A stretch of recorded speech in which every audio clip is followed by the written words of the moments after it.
The girl was 19. Her baby sister, swaddled in coarse linen, was not yet 2.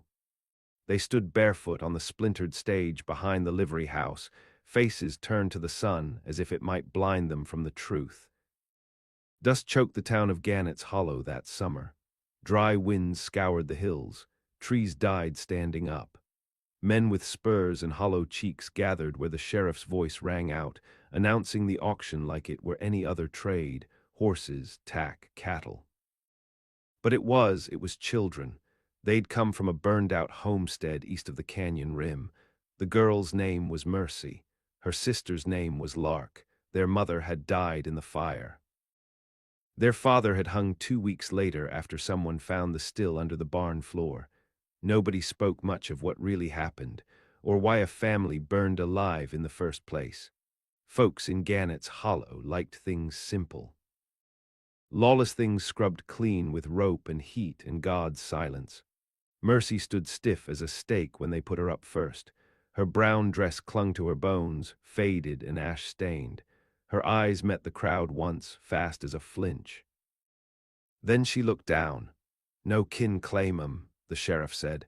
"Girl's strong enough for laundry, cookin', maybe milkin'. Baby ain't yet weaned, but comes with the girl." No one moved, then a chuckle from the crowd. Someone spit. Someone else said something low about taking the baby off her hands. That got more laughter. Mercy gripped Lark tighter. The sheriff's voice wavered for the first time. "Startin' at $2. Still no movement. A wind kicked grit up into Mercy's eyes. She didn't blink. A boot scraped. Then a voice, quiet, dry as tinder. "I'll take 'em." Heads turned. A man stood near the back. Hat low, coat dusty, horse tied a ways off. He had the look of a drifter, one of those dirt-quiet men who came down from the mesa trails twice a year to trade hides and ride on. No one knew his name. Most forgot he was there. The sheriff squinted. "Didn't catch that. I said I'll take 'em, both. $2. The man nodded once. A woman muttered something sharp behind her hand. A storekeeper lined to his wife. "Don't know if that one even talks half the time." The sheriff shrugged and marked it down. "All right, done, you got him." Mercy didn't move until the man stepped up to the stage. He looked at her like he wasn't expecting anything back. He reached out, not to take the baby, but to offer his hand. She took it wary, the weight of Lark pressed between them like a question still waiting for an answer. They walked out of town without another word. No one followed. They walked until the sky bruised purple behind the hills. The man said nothing. Mercy didn't ask where they were going. She followed because there was nowhere else to go. His horse was lean and scarred, slow-footed but sure. When Lark began to fuss, he stopped without a word, lifted the girl into the saddle, and let her ride with the baby in her lap. He walked beside them, long strides quiet in the sand. By nightfall they reached a cabin, low, half dug into the earth, with a sod roof and smoke scars around the flue. It sat on a bluff west of the canyon, where the wind was a little less cruel and the land folded into hollows thick with juniper and rabbit brush. The man built a fire. Mercy rocked Lark on her hip and watched him move.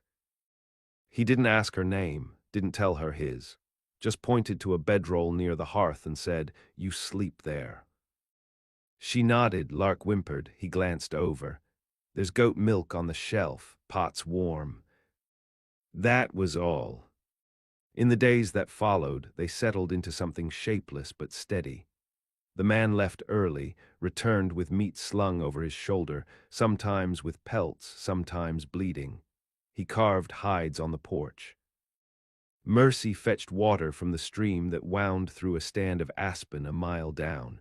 She scrubbed their clothes with lye and sand until her knuckles cracked. Lark took to the quiet. She played with bones and twigs, dragged them across the dirt floor while Mercy cooked or cleaned or watched the horizon. The man kept to himself. He didn't pray, didn't drink, didn't strike her when she burned the stew. Just looked at her like he saw through to something she didn't know was showing. Winter was early that year. The wind turned mean in October. Mercy patched the cabin walls with old sacking and moss. She made clothes for Lark from scraps and hide. Her fingers stayed red, raw, always cold. One morning she woke to find the man sitting at the edge of the bedroll, sharpening a knife. The fire had gone out. Lark was asleep, curled like a pup beside her. He looked up. "There's men coming." She sat up straight. "What kind?" "The kind that don't ask." Her throat tightened. "For me." He nodded. "From town." "No, trail men. Heard there was an orphan girl went cheap." Her stomach turned. "What'll you do?" He sheathed the knife, stood, and pulled a rifle from above the mantel. "I'll handle it." She wrapped Lark tighter, teeth clenching. "You don't know me." He glanced at her. "Don't have to." Then he was gone, footsteps vanishing into the dark. That night gunfire cracked across the canyon rim. Brief, distant, like thunder splitting stone. Mercy didn't sleep. She sat beside the fire with Lark against her chest, listening for hooves, for footsteps, for screams. None came. At dawn the man returned, blood on his sleeve, a nick above his brow. Nothing said. He dropped a revolver on the table. "Yours now." She stared at it. "You'll need it." Then he lit the stove, poured water for tea, and said no more. Something changed in her then. Not trust, not yet, but a small tether between silence and survival. A line drawn in the dirt. A girl and a baby and a man who didn't ask questions, only killed those who did. And so the days bled on. The revolver was too heavy for her hand. Mercy practiced anyway. When Lark napped, she slipped outside and pointed it at fence posts, at shadows, at the ridge where the gunfire had come from. She missed more than she hit. The recoil split her wrist open once. She kept going. The man watched but never corrected, just nodded when her aim steadied, when her shoulders squared. He showed her how to clean it, how to load without looking, how to listen before drawing. It wasn't about fighting, he said. It was about finishing. She learned how to skin a rabbit, to trap hair with wire and old carrots. Lark toddled in the dirt while Mercy strung up pelts to dry, blood stiffening her fingers each night. Sometimes they heard riders in the distance. Once a pair stopped at the stream. The man sent Mercy into the crawlspace beneath the floor, Lark in her arms. She lay there breathing dust while boots passed overhead. One man pissed on the porch. The other asked if the place was empty. The man's voice, low and steady, answered, "Not empty, not welcoming." They rode off after that. Snow came late that year. Mercy learned to chop wood, to bank the fire so it would last till dawn. She found the line between tenderness and strength when Lark fell sick, how to rock her just right, how to strip wet clothes fast and wrap her in heat. The man brought herbs she didn't know the name of, boiled them into a bitter tea. Lark hated it. Mercy held her jaw until she swallowed. They didn't talk much, but something passed between them in the quiet, a kind of code. The way he'd leave the good cuts of meat for her. The way she folded his shirts even when he didn't ask, small offerings that didn't need thanks. In spring, Lark learned to walk. She wandered out past the fence one morning and got stuck in the mud near the goat pen. Mercy ran after her, heart slamming. She scooped her up just as the man stepped outside. He said nothing, just looked at the baby, then at Mercy. She blurted it out. "I ain't careless."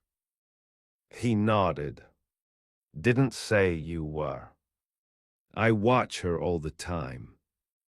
"I know." His voice was calm, but it struck something in her. Tears sprang up, unbidden. She turned away fast so he wouldn't see. That night she found a pair of boots by the hearth, not hers. Not his, small leather, stitched careful. When she looked at him, he only said, "Found 'em in town, thought she might need 'em." Lark wore them till her toes split the seams. That summer, They went to the high trails to trap. Mercy carried the rifle now, slung across her back. Lark rode in a sling, wide-eyed and solemn, watching birds and deer and the curve of hawks overhead. The man pointed out tracks. Mercy listened. He showed her where the deer would water, where the bobcats marked trees. She began to move quieter. Her steps matched his. They walked side by side. One night, camped near a rock overhang, she asked the question she'd swallowed since that first day. "Why'd you take us?" He stared into the fire a long time. Then, because nobody else did. "That all?" He looked at her then, not like a child, not like a burden, just honest. "I lost a sister once, too young." Too much silence. Mercy didn't answer, but she watched the fire burn down, and in the quiet that followed she felt something shift, like a knot loosening in her chest. She still didn't trust the world, but maybe she could trust him. And that was enough for now. When fall returned, it came hard. Rains swept the canyon and turned the trails to muck. Trees snapped under the weight of wind. The goats bleated louder, more restless. Something had shifted in the land, and it carried into the house. The man grew more watchful. He sat on the porch long after dark, rifle across his lap, hat pulled low. Mercy watched him through the warped glass. He didn't speak of it, but she knew trouble was coming. Then one morning a letter arrived. Mercy found it nailed to the fence post. No stamp, no envelope, just a folded scrap creased and spotted with blood. She read it twice before she took it inside. He didn't ask how it came, just unfolded it slow, scanned the words, then burned it in the fire. She asked, what was it? His voice was flat. "A warning." "From who?" "Men I used to ride with." The look in his eyes stopped her from asking more. She sat quiet as the ash curled and blackened. 3 nights later, she woke to shouting. Outside, 2 men circled the house on horseback, torches in hand. Lark cried from the bedroll, wailing high and thin. The man had already moved, rifle slung, boots on. He met Mercy at the door. "Take her, back crawl space." "Don't come out." "No." He looked at her hard, not asking. She shook her head. "You can't fight M alone." "I've done worse." "I won't hide." His jaw tightened. For a second it seemed like he might say more, then he nodded once. "You watch the back. If they get close, shoot to kill." She took the revolver and Lark. Her hands shook only once, then went still. The fight didn't last long. The first man came through the side window. Mercy shot him in the chest. He fell with a sound like a kicked hog. The second made it to the porch, where the man waited with his knife. No gun, just steel. Afterward, Mercy stood in the yard barefoot, Lark pressed to her hip, staring down at the bodies. Her face was smeared with blood, some hers, some not. Her braid was half undone. The man leaned against the post, breathing hard. "They'll send more," he said. Mercy didn't flinch. "Then we kill more." He looked at her. The moon caught the edge of his cheekbone, the line of old scars along his wrist. For the first time, he smiled, not wide, just enough to break the line of grief that had lived on his face for years. They buried the bodies in the gully behind the goat shed. That winter, Mercy started wearing a knife on her belt, not because he told her to, because it felt right, because the girl who once stood barefoot on an auction block was gone. What remained was leaner, sharper, watching. By the time Lark could speak full sentences, she had already learned to track deer by hoof marks and how to gut a fish without flinching. Mercy taught her things slow, with patience forged in fire and frost. The man, she'd begun to call him Boone, quietly, after hearing it once muttered by a trapper at the trading post, taught her other things. How to listen for lies, how to make a fire with no smoke, how to vanish into the land. They didn't go into town much, maybe twice a year, for salt and light and news. Mercy kept her head down when they did, one hand always on Lark's shoulder, the other on the grip of her gun. The first time they saw a wanted poster with Boone's face on it, Mercy didn't say a word. She tore it down after dark and burned it behind the shed. The fire caught fast. She watched the paper blacken, her mouth tight. It didn't scare her. It confirmed what she already knew. Boone had done things, had run from things, same as her. But secrets were just a different kind of scar. You carried them or you let them rot you. Boone never asked what she remembered of the fire that killed her family. Mercy never volunteered it.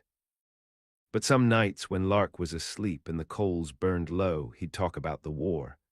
Not in full, never in names or dates, just pieces. A town burned by mistake. A brother bled out in the snow. A woman who'd waited too long, then stopped waiting. One night, after a long silence, Boone said, "You know they'll never stop coming." Mercy nodded. "I don't expect they will." "You got a choice." "I already made it." He looked at her a long time. "You're not a girl anymore." "No," she said, "I'm not." It wasn't pride in her voice, just truth. By spring, the land was greener than it had been in years. Flowers pushed up through the hard clay. The goats birthed twins. Mercy started building a smokehouse. Boone made her a new holster, better fitted, carved with a pine needle pattern. Then word came, a man from the southern pass asking for Boone by name. Said he had a debt to collect. Said he'd bring friends. Mercy didn't ask what the debt was, didn't care. She started stockpiling bullets, buried 2 pistols near the creek crossing, taught Lark where to hide, how to stay still even when scared. Boone watched her prepare. He didn't stop her. The night before the storm hit, Mercy stood on the cabin roof hammering down the last of the reinforcements. Boone came out, arms crossed. "You know you could still run," he said. "I ran once," she replied. "Didn't like who I became." "You're not afraid." She glanced down at him, hair plastered to her face with sweat. "I'm ready." The first shot rang out before dawn, not at the cabin, at the fence. A warning. Mercy rolled from bed, boots already on, coat in her hand. Boone met her by the doorway. There were 5 of them, maybe 6, all mounted, faces wrapped, guns drawn. Boone stepped out first, no rifle, just his hands raised. Mercy moved through the back window like smoke, circled wide. She never killed a man face to face before. The one she dropped at the edge of the garden never even saw her, just grunted once and fell, then everything cracked open. Gunfire tore through the fence line, goats scattered. Lark screamed from the crawl space. Boone took a hit in the shoulder but kept shooting. Mercy didn't stop. Her world narrowed to the hiss of powder, the weight of her revolver, the way blood sprayed warm across her cheek. When it was done, 3 men lay dead. 2 crawled away into the scrub, bleeding and cursing. Boone knelt by the porch, holding his side. Mercy went to him, tore strips from her shirt, packed the wound. He coughed, then smiled through blood. "Didn't think you'd get the one behind the cart." "Then you don't know me like you think," she said. He laughed, a dry, pained sound, then went quiet. Lark ran to them. Mercy caught her with one arm, pulled her close. The smell of gunpowder hung thick in the air. The sun rose slow, lighting the ruin. No lawmen came, no neighbors, no justice beyond what they made themselves. Mercy buried the bodies deeper this time, planted thorn bushes over the graves. Boone healed slow. Mercy hunted while he recovered.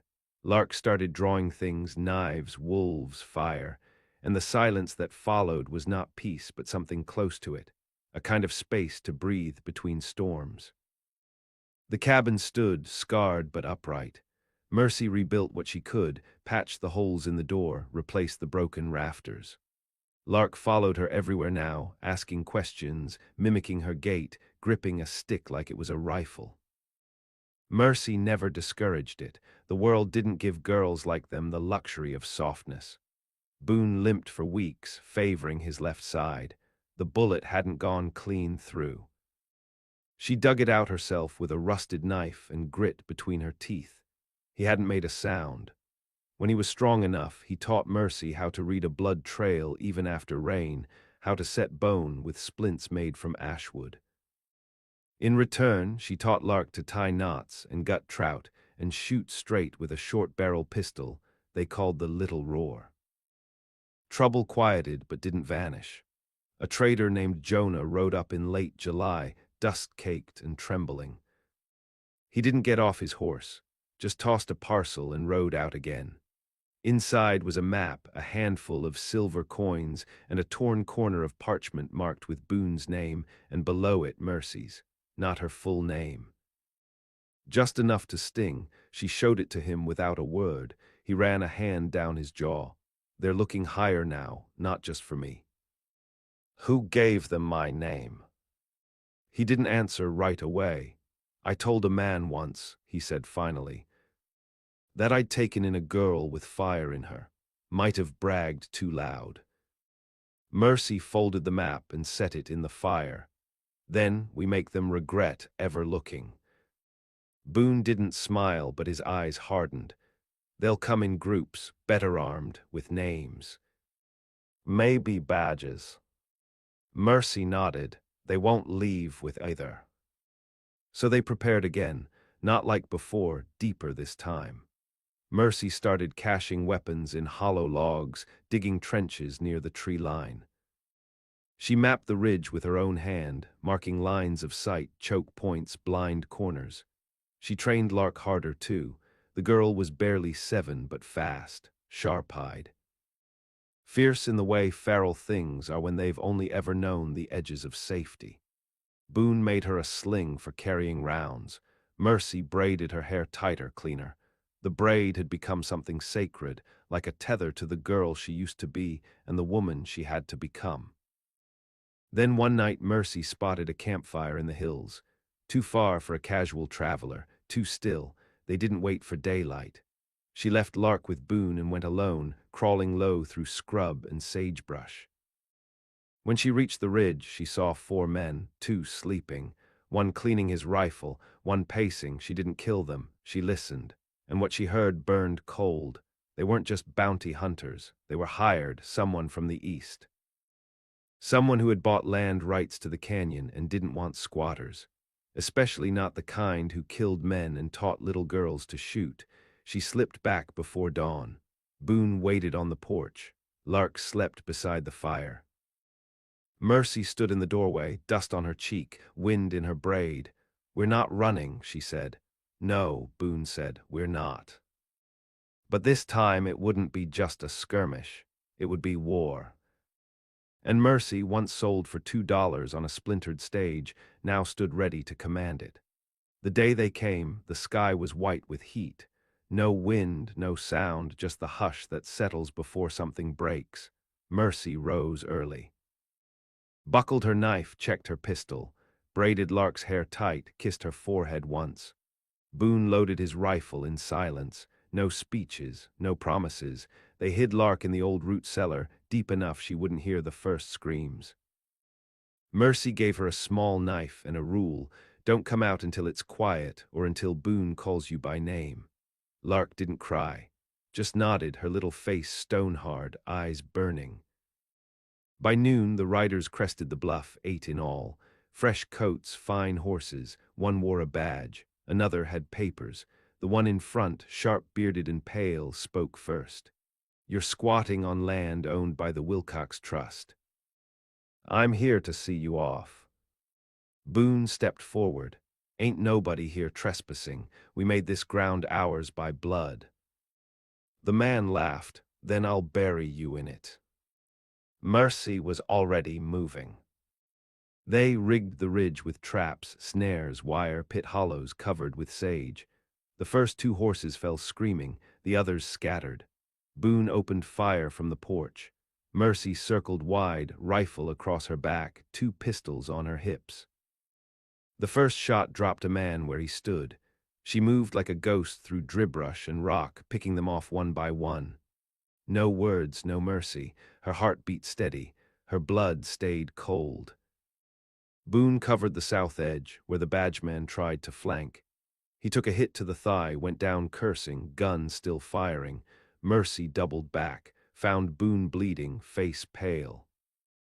She knelt beside him, shot the last man over his shoulder without looking. He grinned at that. Taught you well. She pressed cloth to the wound. You stay awake, you don't get to leave now. I already left, years ago. Found something worth staying for. You, her. His hand twitched, then went still. She screamed once into the dirt, then rose and finished the fight. By dusk, the clearing was quiet. She buried Boone beside the aspen, where the light hit soft and the wind smelled like pine. She marked the grave with his knife, driven deep into the soil. Then she opened the cellar. Lark blinked up at her, eyes wide. "Is it over?" she whispered. Mercy nodded, for now. She didn't cry, neither of them did. That night Mercy sat on the porch, Boone's rifle in her lap, Lark beside her, legs swinging over the edge. Fire crackled behind them. Coyotes howled far off, cautious. Mercy watched the stars rise. There would be more men, more paper, more reasons for someone to come and take what wasn't theirs. But they'd find something waiting. Not a girl, not a squatter. A name passed in whispers. The girl who walked off the auction block with a baby and a stranger and made the world fear her. The girl who built her vengeance not with fire but with roots. Mercy, hunter, widow of the quiet war. And beside her, growing stronger every year, the little sister no man would ever touch again.